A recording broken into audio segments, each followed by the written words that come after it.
दोस्तों, आपके अपने चैनल टाइम्स एक्सप्रेस ने पहले ही बता दिया था कि ईरान के साथ सीज फायर होने के बाद इजराइल उस स्तर पर बच नहीं पाएगा, खासतौर पर बेंजामिन नेतन्याहू की सरकार। अब तक आवाज उठ रही थी कि बेंजामिन नेतन्याहू से कि आप युद्ध मत लड़िए, हमास के साथ सीज फायर कर लीजिए। अब साफ साफ कह दिया गया है कि बेंजामिन नेतन्याहू की वजह से, उनके फैसलों की वजह से, उनकी सरकार की वजह से इजराइल और इजरायलियों के साथ साथ यहूदियों का अपमान हुआ है। ऐसे में बेंजामिन नेतन्याहू को पहली फुर्सत में रिजाइन दे देना चाहिए, यानी कि कुर्सी छोड़ो वरना हम तख्ता पलट करेंगे। लाखों की तादाद में इकट्ठा हुए इजरायली और बेंजामिन नेतन्याहू के तख्ता पलट का ऐलान कर दिया। आपको दिखाने जा रहा हूं कि यमन ने ताजा हमले का ऐलान कर दिया कि तैयारी भरपूर रखिएगा, क्योंकि बहुत जल्दी एक बड़ा हमला हम करने जा रहे हैं। यानी आज की जो रात है वो इजराइल में वैसी ही रात होगी जो पिछले 12 दिनों से ईरान की तरफ से हो रहे हमलों की वजह से थी। यमन की तरफ से बहुत बड़े स्ट्राइक होने जा रही है और इनमें कौन कौन से हथियार इस्तेमाल होंगे उसका ऐलान भी कर दिया है। आपको दिखाऊंगा, ड्रोन गायब हो गए इजराइल के। जी हां, करोड़ों डॉलर के ड्रोन थे, वो सारे के सारे गायब हो गए। और जर्मनी के जब इंटीरियर मिनिस्टर इजराइल पहुंचे तो कैसे गिड़गिड़ाने लगा इजराइल की ईरान के खिलाफ एक याली कार्रवाई कर दीजिए, हमारा उद्धार हो जाएगा। और IAEA के जो चीफ हैं, जो उनको लेकर खुलासा है कि वो मोसाद के एजेंट है, तो क्या वाकई उनको फांसी दी जानी है? नमस्कार, मैं हूं प्रज्वल गौतम और आप देख रहे हैं टाइम्स एक्सप्रेस। शुरुआत में करूंगा उसी खबर के साथ जो पिछले कई दिनों से चल रही है। मैं बार बार आपसे कह रहा हूं कि ईरान पर हमला करके इजराइल फंसा है। इजराइल अन्य देशों की वजह से नहीं, अपने खुद के लोगों की वजह से। यह जानता था इजराइल कि उसकी हालत ठीक नहीं है।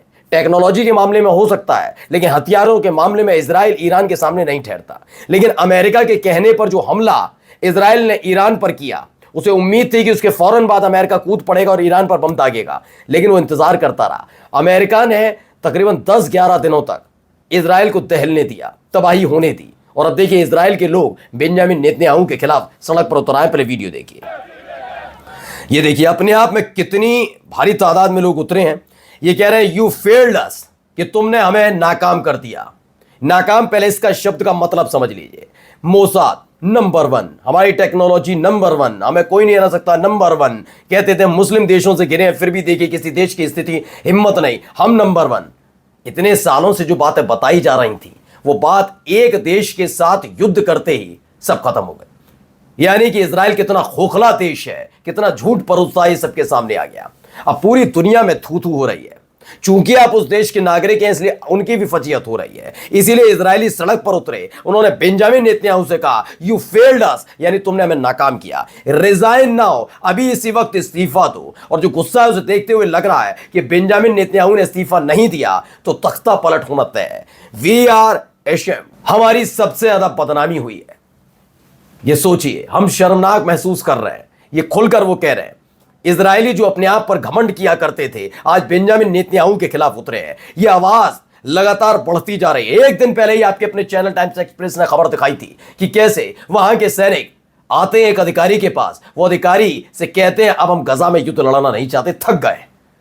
लेकिन इस थकान को महसूस नहीं कर रहे बेंजामिन नेतन्याहू। उन्हें तो चिंता इस बात की है कि गजा के साथ चल रहे संघर्ष और ईरान के साथ हुए इस युद्ध में की वजह से उनके लाडले की शादी 2 बार टल गई। उन्हें इस बात की शर्म नहीं है बिल्कुल भी कि गजा में वो क्या कर रहे हैं, ईरान के साथ कैसे मात खाई। आइए अब आपको एक और बड़ी खबर दिखा रहा हूं। यमन बहुत बड़ा हमला करने जा रहा है। देखिए, Tel Aviv is no longer safe. जी हां, तेल अवीव में बहुत बड़ा हमला होने जा रहा है। अभी तक बात चल रही थी दक्षिणी इजराइल की, अब बात आ गई है तेल अवीव तक। यमन एक बहुत बड़ा हमला तेल अवीव पर करने जा रहा है। गो टू द शेल्टर, उन्होंने कहा जाओ, जाकर बंकर में जाकर छिप जाओ, क्योंकि तेल अवीव अब ज्यादा दिनों तक सेफ नहीं है। We will be visiting you soon, उन्होंने कहा बहुत जल्दी हम आ रहे हैं। यमन की तरफ से यह ऐलान अपने आप में दहशत भरने वाला है, खासतौर पर इजरायलियों के लिए। इजरायली जो आम नागरिक हैं, क्योंकि इजराइल की जो सरकार है, इजराइल के जो सेना के अधिकारी हैं, बड़े बड़े नेता हैं, वो तो बाकायदा AC वाले मजबूत बंकर में जाकर छिप जाते हैं। लेकिन सारे के सारे फंसते कौन है? इजरायली। इसीलिए जैसे ही यमन की तरफ से ऐलान हुआ, उसके बाद हड़कंप वहां पर मचा हुआ है। यानी बहुत बड़ा हमला यमन करने जा रहा। अब आइए एक खबर पर। ये बड़े बड़े ड्रोन किसके? इजराइल के। खबर क्या है? यदियोत एरनोत ने, इजरायली मिनिस्टर है ऑफ डिफेंस ऑफिशियल, उनके बयान का हवाला लेते हुए क्या कहा? इजरायली रक्षा मंत्रालय के अधिकारियों के हवाले से यदियोत एरनोत है, वहां का अखबार है, उसके ने कहा है कि ईरान में करोड़ों डॉलर की कीमत के इजरायली ड्रोन गायब हो गए। इसकी पुष्टि हो गई है कि इस समय ईरान में इजराइल के सबसे उन्नत ड्रोन की बड़ी संख्या रिवर्स इंजीनियरिंग से गुजर रही है और अपग्रेड होने के बाद उन्हें अगले युद्ध में आपके खिलाफ इस्तेमाल किया जाएगा। यानी इस बार इजराइल पर इजराइल के हथियार ही दागेगा ईरान। वहां पर बहुत सारे ड्रोन गए थे, सारे मार नहीं गिराए, मतलब क्या किया, उन्हें चोट पहुंचाई, वो नीचे गिरे, उन्हें अपने कब्जे में लिया और अपने पास रख लिया गया है। यानी अगला जो युद्ध होगा इजराइल वर्सेस इजराइल होगा। यानी इजराइल के हथियार अगर आएंगे, ड्रोन आएंगे, तो उन्हें मुंहतोड़ जवाब देने के लिए आसमान में ईरान भी इजराइल के ही ड्रोन उड़ा देगा और आपस में भिड़ता नजर आएगा। यानी कुल मिलाकर नुकसान सिर्फ इजराइल का होगा, यह स्पष्ट कर दिया गया है। अगर यह भी नहीं माने तो ईरान इजराइल के ही जो जब्त किए हुए ड्रोन हैं उनको इजराइल पर दागेगा और उन्हीं से लगातार हमले होते रहेंगे, यह स्पष्ट है। बड़ी खबर है ये अपने आप पे। आइए एक खबर है, इन व्यक्ति को शायद आप ना पहचानते हो, ये है IAEA के चीफ। IAEA की चीफ है ग्रोसी, इनके लिए राफेल ग्रोसी है और इनके ये दरअसल IAEA के तहत ही ईरान का पूरा न्यूक्लियर फैसिलिटी काम कर रही थी, सबको पता है।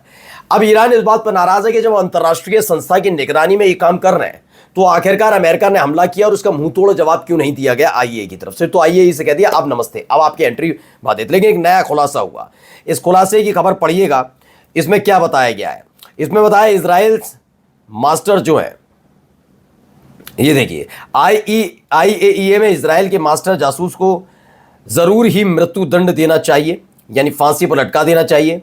यह ईरान की स्थापना संबंध है, ये कायहान अखबार। ईरान में एंट्री करने पर ग्रोसी को जासूसी और ईरानियों की हत्या में मिलीभगत के लिए दोषी ठहराया जाना चाहिए और उसे फांसी दी जानी चाहिए। यानी कि अगर IAEA के चीफ एंट्री कर जाते हैं गलती से भी ईरान में तो उन्हें गिरफ्तार किया जाएगा और खबर यह है कि उन्हें जासूसी के आरोप में फांसी वहीं ईरान में दे दी जाएगी।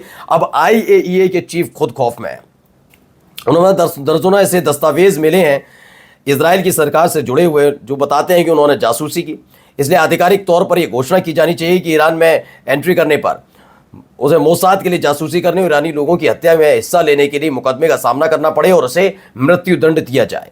यह स्पष्ट ईरान के खुफिया तंत्र द्वारा इजराइल के शासन प्राप्त गोपनीय दस्तावेज में यह है कि IAEA के महानिदेशक राफेल ग्रोसी ने इजराइल को ईरान की गोपनीय परमाणु जानकारी दी थी, जो अंतर्राष्ट्रीय कानून का स्पष्ट उल्लंघन है और इससे उन पर कानूनी कार्रवाई होनी चाहिए। यानी ईरान जाना अब भूल जाए। ईरान बार बार कह रहे हैं कि हमें दोबारा निगरानी की अनुमति दी जाए। उन्होंने कहा अभी दे देता हूं, आ जाओ, और यहाँ आओगे तो तुरंत गिरफ्तार किए जाओगे। अब खुद नहीं हो नहीं सकता राफेल ग्रोसी जो IAEA के चीफ हैं वो जाए। अब जरा सुनिए क्या कुछ कह रहे हैं, इनको सुनिए। तो इजरायली फाइनेंस मिनिस्टर है, फॉरेन मिनिस्टर माफी चाहेंगे, वो उनके साथ जर्मन के इंटीरियर मिनिस्टर हैं। ये दोनों जाते हैं कहाँ पे, बैटयम जाते हैं, जहाँ पर ईरान की मिसाइल ने ज़बरदस्त तरीके से तबाही मचाई। वो उन्हें दिखाते हैं और क्या उम्मीद कर रहे हैं, ज़रा देखिए कैसे गिड़गिड़ा रहे हैं। पहले अमेरिका के सामने गिड़गिड़ा रहे थे, अब जर्मनी के सामने क्या कि उन्होंने E3 पर ईरान पर संयुक्त राष्ट्र प्रतिबंधों को बहाल करते हुए स्नैपबैक तंत्र को सक्रिय करने पर जोर दिया कि जिस तरीके से UN ने उन पर कई प्रतिबंध लगाए थे वैसे ही एक और दोबारा प्रतिबंध E3 की तरफ से लगाए जाने चाहिए ईरान पर। यानी अपनी डैडी लगातार बदल रहा है इजराइल, कभी अमेरिका के सामने तो कभी जर्मनी के सामने। नमस्कार।